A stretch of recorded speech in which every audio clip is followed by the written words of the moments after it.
everybody, it's your girl SHOtheOT, your favorite occupational therapy student, here to help you and others live their best lives. Let's get started.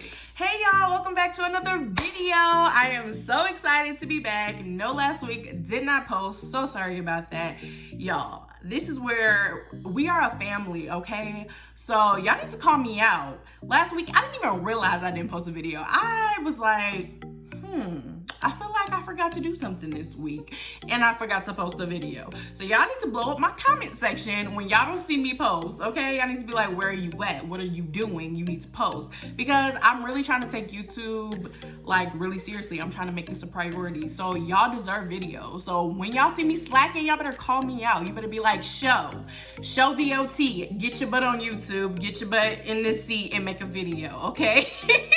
Thanks. All right, so today's video is going to be about something that I think is very important for grad school students. I know I'm in OT school, but I think this can be generalized to all grad school students. We're gonna be talking about self-care tips for OT students or for grad students. And so I think this is so important, especially for me right now, because I've been going through a rough patch. Not gonna get too into it, but things have been kind of rough for me lately. And so I've been really trying to take the time to just focus on myself, do the things that make me happy while also still surviving grad school. And so today I'm just gonna give you 5 quick tips, things that I do to kind of make sure I'm surviving, make sure that I'm good, make sure I'm mentally there and able to put my best foot forward during grad school, okay? So you can't be successful in the things that you have to do, like school or work, if you're not taking care of yourself. I just feel like this is an important topic and an important video to make. So here you go, okay? Y'all know what I got here. I got my laptop, don't mind me, okay? All right, so our first tip that I need y'all to really listen to, because I know grad students,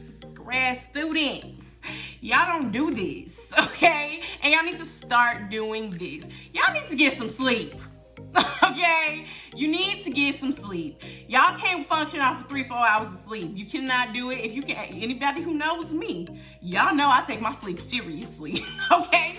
I'm going to bed. That's one thing I'm doing. I'm going to sleep. I don't care if it might be an assignment that needs to be looked at. Something might need to be done, but I can't focus. I can't function if I don't have enough sleep. So I'm going to sleep. Best believe Show is getting in the bed, okay? So y'all need enough sleep. Like, I'm not saying you're gonna sleep the whole day away, but y'all do need to prioritize sleep. Like, I'm going back to the 8 areas of occupation. Sleep is number 1. Like, sleep affects everything else that you do. So you literally need to, you might not get 8 hours every night. You might not, okay? I understand, I'm a grad student as well. I understand we live busy lives, but you at least need to be getting into that 6 range. Please get you at least 6 hours of sleep, please, okay? You cannot function with less than that. I truly believe you can't function with less than 6 hours of sleep. That's just me. But I mean, it might be some of y'all out there that can, but me, I need my sleep. That's the only way I'm gonna function. That's the only way you're gonna get anything out of me. All right, number 2, socialization. Now, anybody that knows me knows that I am not that sociable. Like, I am very outgoing. I think being outgoing and sociable are 2 different things. Like, I have a very outgoing personality, as you can see, but I don't like going places and doing things with people. I'm really a homebody. I know, like, I'm like a walking contradiction. Like, I'm really a homebody. I don't like going to hang out with different people. Like, if it's like my best friends, like my close friends, I will go hang out with them because there's not too much pressure on it. But people that I'm not that close to, and like people like invite me to stuff, I'll be like, oh yeah, okay, I'll go.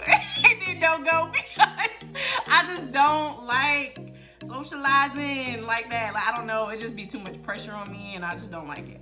But I've been telling myself, you gotta start socializing. You gotta start getting out the house. You don't have to necessarily, you gotta go to a party or anything. No, you just have to get out the house and do things with other people.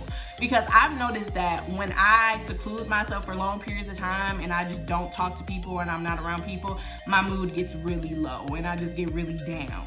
And so I'm really working on myself, like trying to get out there and do things. Like when people invite me to stuff, actually going to it and not just brushing them off. So I'm really working on that. Still a work in progress though, because I truly do not like leaving my house. Especially now, it's COVID. It's COVID out there. The Rona is messing everything up. So I'm really in my house now. But you know, like taking a walk, going outside, getting some fresh air, just getting out of your normal secluded environment, like, is really good for your mental health, and it is another self-care tip that I think is really important. All right. This is like a contradiction from what I just said, but it's important as well. Prioritize me time. And when I say me time, I don't mean just being by yourself. Like, when I say me time, I mean really doing something that makes you, makes you happy. So for me, before this grad school life, I loved reading, like reading for fun, because obviously you still reading in grad school. But now that I'm in grad school, I find myself really struggling to find time to do that. But now I'm carving out little moments. It might be just 30 minutes to just read a chapter of one of my favorite books and just really get that me time. Do something that makes you happy. So just do it. Do something that makes you happy. That will do wonders for your self-care. And I know I'm one that when I know I have things that I need to do for school, but I'm not doing it, I guiltily do the things that I'm not doing. So like, if I'm choosing to watch an episode of my TV show, I'll literally be thinking about all the things that I have to do while I'm watching the TV show. No, literally clear your mind, have your happy me time, watch that episode of whatever, read that chapter of whatever, go for a walk with your dog, do whatever makes you happy, and do it with happiness. Like, don't feel guilty about it. And then when you're done with your me time, go and do what you need to do. Go do your constructive stuff. Go do that homework assignment. Go type that paper. Do what you need to do. Okay? But you do need that me time. Don't forget about that. All right. Number 4. This was a big one for me. I am one that always like talks down on myself, or like is really hard on myself. And so something that I've learned is that you really have to just accept your flaws.